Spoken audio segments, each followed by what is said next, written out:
Kuri iyi si harabarurwa amadini n'amatorero atandukanye afite imyemerere itandukanye ndetse akaba anasenga ku minsi itandukanye. Aha twatanga urugero nk'aho abakristo benshi basenga ku munsi witwa w'icyumweru, hakaba abadivantiste basenga ku munsi w'isabato, hakaba ndetse n'abasilamu basenga ku munsi wa gatanu. Hari n'andi madini n'amatorero asenga ku yindi minsi itandukanye. Uyu munsi ikiganiro twabateguriye ntabwo ari icyo kuvuga kuri ibyo byose, ahubwo ni ikivuga kuri imwe mu mihango ibera muri Kiliziya Gatolika. Uwo muhango ni umuhango witwa uwo gusigwa kw'ivu cyangwa uzwi nk'umunsi wa gatatu w'ivu.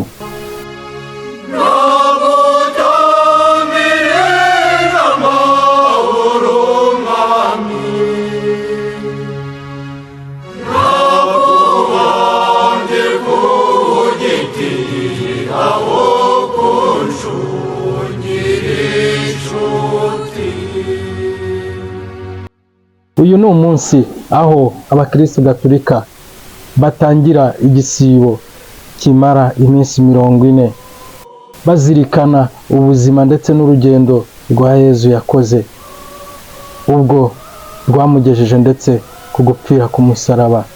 Iyi minsi 40 ihishiye icyo abakristo Gatolika ndetse n'abandi bose badasobanukiwe ibibera muri iyi minsi 40. Ese iyo basiba iki? Ni byinshi twabateguriye, ni byinshi ndetse kandi twabashije gusoma dukorera ubugororangingo ku buryo tugiye kubibagezaho muri iki kiganiro kugira ngo tubashe gusobanukirwa. Ikaze mwese mudahwema gukurikira ibiganiro byacu. Umunsi wa gatatu w'ivu washyizweho mu mwaka 1591. Ni umunsi abakristo ba Kiliziya Gatolika batangiriraho igisibo cy'iminsi 40 bazirikana ibabara rya Yezu Kristo. Gisozwa ku munsi wa Pasika bizihizwa izuka rya Yezu Kristo. Muri uyu mwaka wa 2025 igisibo cyatangiye ku wa gatatu tariki ya 5 Werurwe kikazasozwa ku ya 17 Mata 2025. Nuko kandi tubibona muri aya matariki, biragaragara ko iyi minsi irenze iminsi 40. Ufashe itariki 5 z'ukwezi kwa gatatu ukagera ku itariki 17 z'ukwezi kwa kane urasanga iminsi 40 irenga, ariko ibingibi bibarwa iminsi y'icyumweru itabariwemo. Igisibo gisobanuye iki ku mukristo?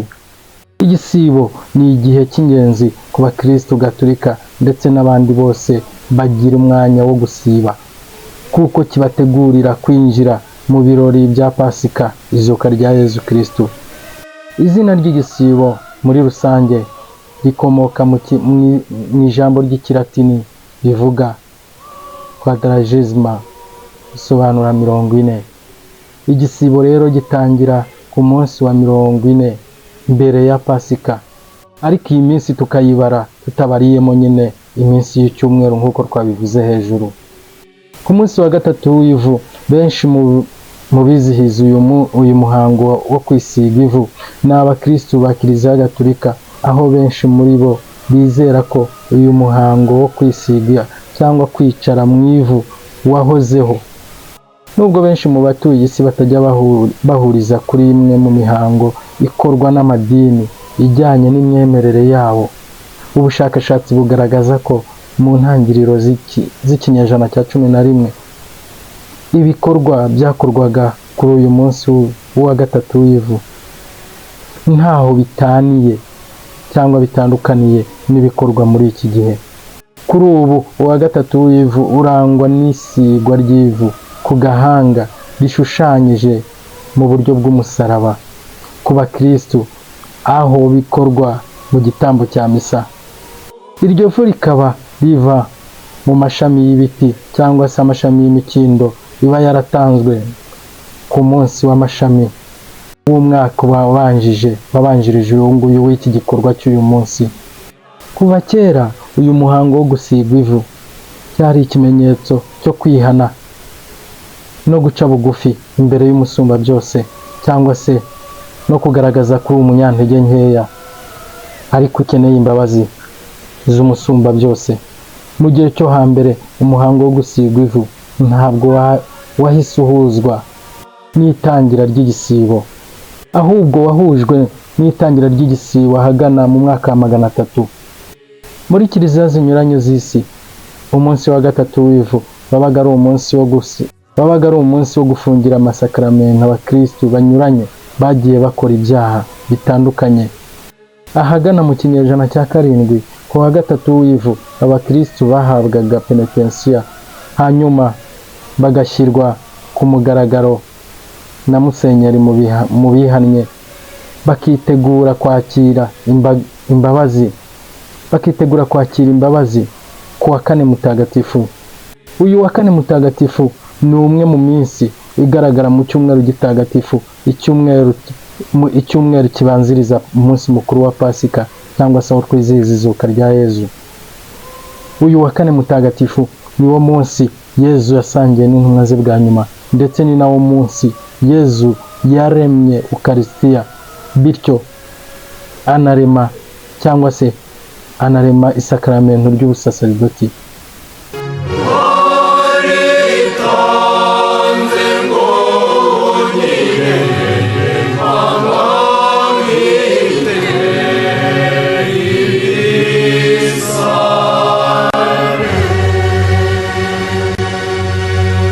Abangaba babaga baracumuye, cyangwa se nyuma yo gutanga penetensiya, abangaba nyuma yo kubarambikaho ibiganza no kubasiga ivu boherezwaga mu miryango yabo.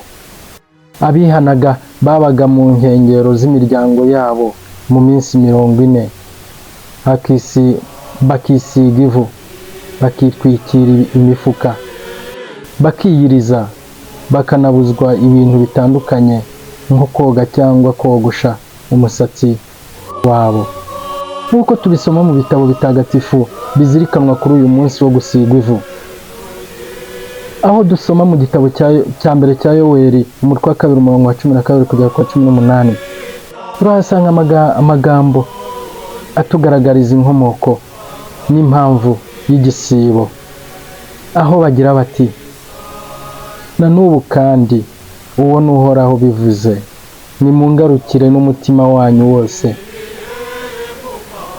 mwigomwe mu byo kurya, murire kandi muganye, nimushishimure imitima yanyu aho gushishimura ibyo mwambaye, maze mugarukire Uhoraho Imana yanyu, kuko agwa neza akanagira impuhwe, atinda kurakara akaba n'indahemuka, kandi ntakunda guteza ibyago. Hari uwabimenya se? Ahari wenda ntiyazisubiraho, ahari wenda icyago ntiyazagisimbuza umugisha, akongera gushimishwa n'amaturo n'ibitambo mwatura Uhoraho Imana yanyu. Nimuvugirize ihembe i Siyoni, mutangaze hose igisibo gitagatifu, kandi mutumize bose mu iteraniro. Nimukoranye rubanda, muhamagaze ikoraniro ryose. Nimukoranye abasaza n'abato, ndetse n'abakiri ku ibere. Umukwe nasohoke mu nzu ye, umugeni nawe ave mu cyumba cye. Abaherezabitambo ari bo bashinzwe imirimo y'Uhoraho nibarire hagati y'umuryango w'ingoro n'urutambiro, nibatakambe bagira bati: Uhoraho, babarira imbaga yawe, wikoze isoni umurage wawe, ngo amahanga awuhindure urw'amenyo. Ni iki cyatuma mu mahanga bavuga ngo mbese Imana yabo ibahe? Nibwo Uhoraho agiriye ishyaka igihugu cye, maze ababarira umuryango we. Nk'uko tumaze kubyumva muri iri somo ry'igitabo cya mbere cya Yoweri,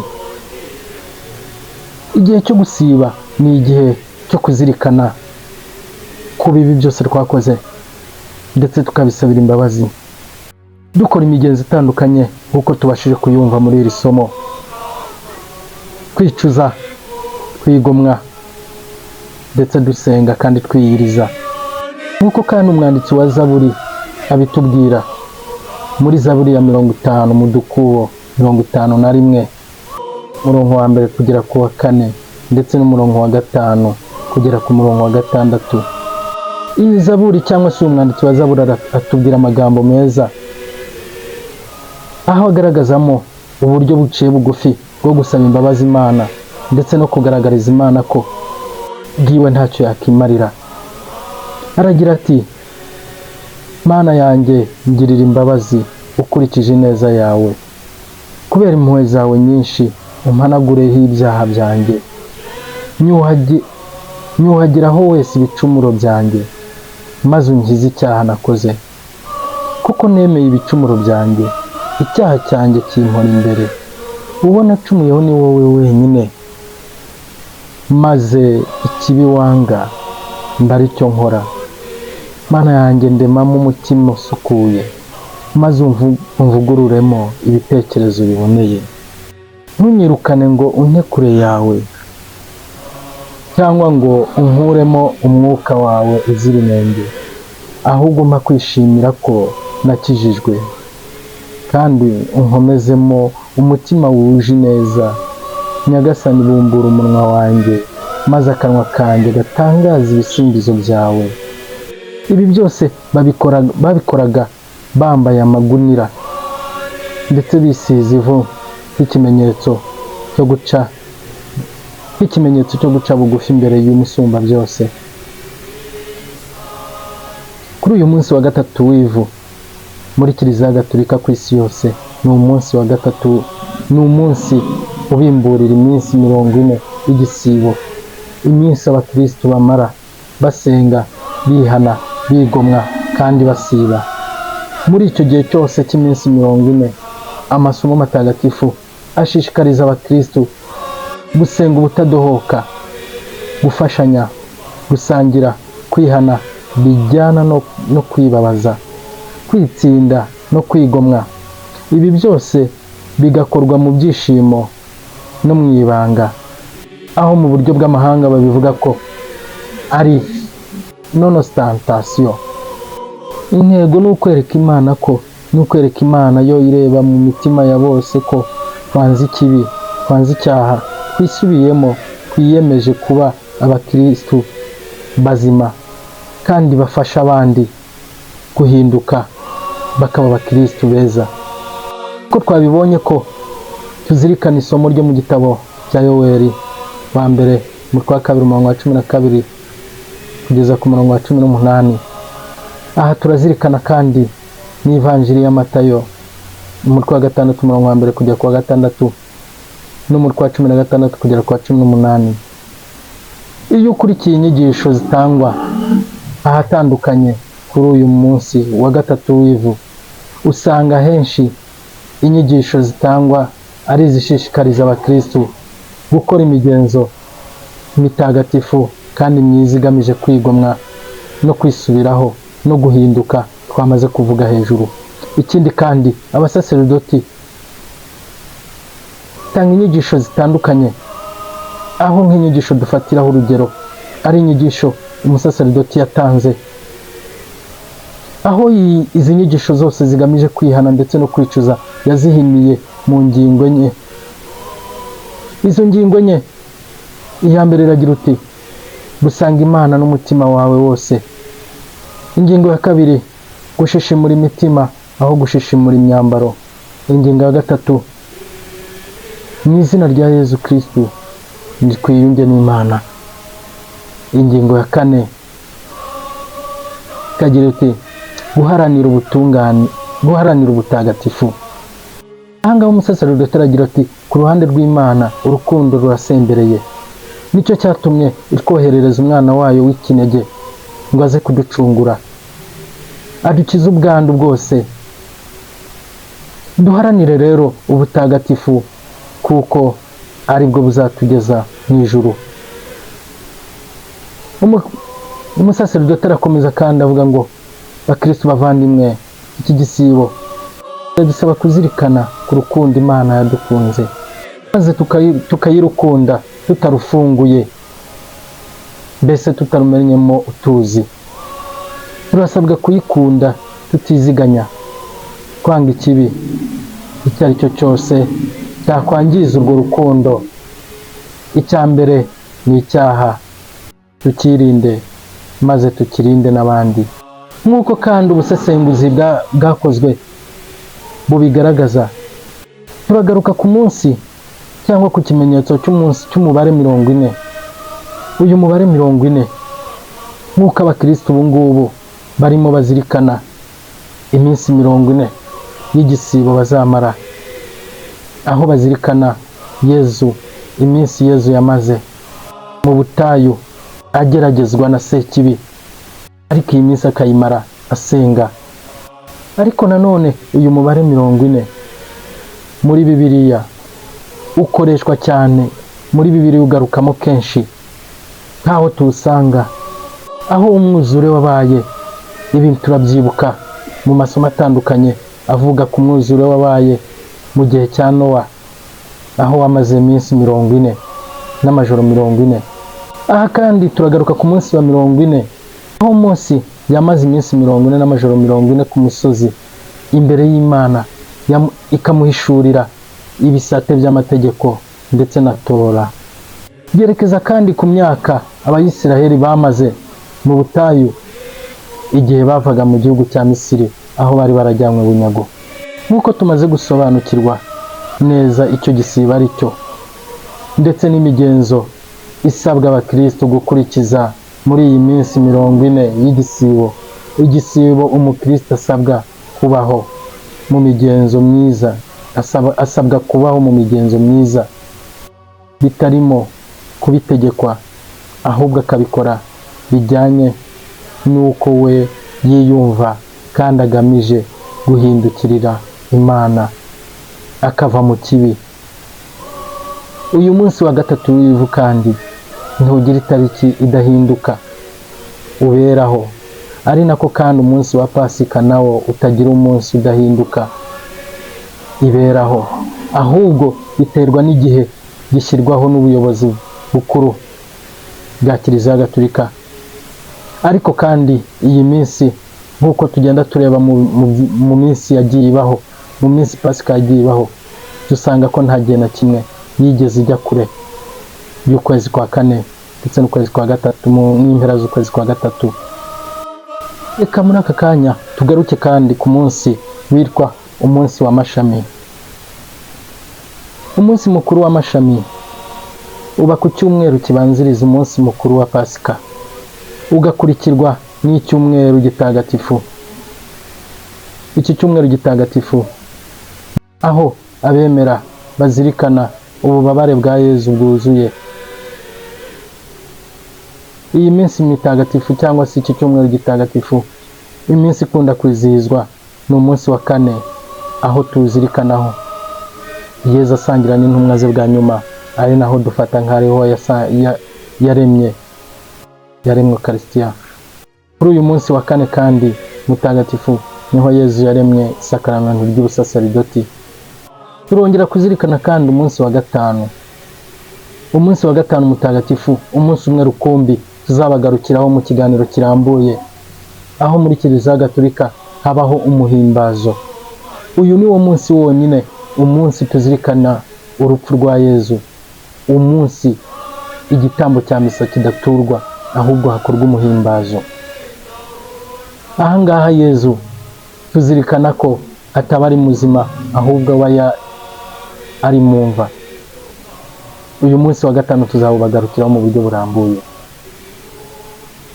Undi munsi wizihizwa ni umunsi wa 6 mutagatifu, aho ku munsi wa 6 mutagatifu tuba turimo kwitegura igicuku cy'izuka rya Yezu, aho muri Kiliziya zitandukanye z'isi hagenda hakorwa igitaramo cyo kuzirikana izuka rya Yezu.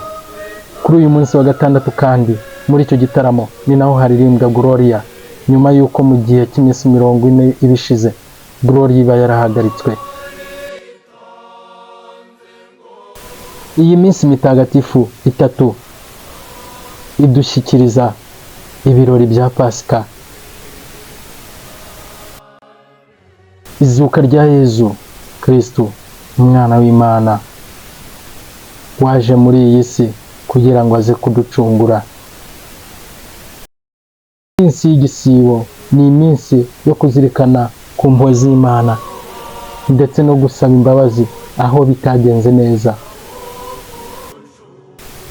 Reka dusoze kwifuriza abakristo mwese igisibo cyiza, kizababere igihe cy'impinduramatwara ku mibereho yanyu ya buri munsi ndetse no guhinduka aho bitagenze neza. Twifurije ubuzima bushya muri Yezu Kristo wazukiye kuducungura. Murakabaho. Hasta la vista.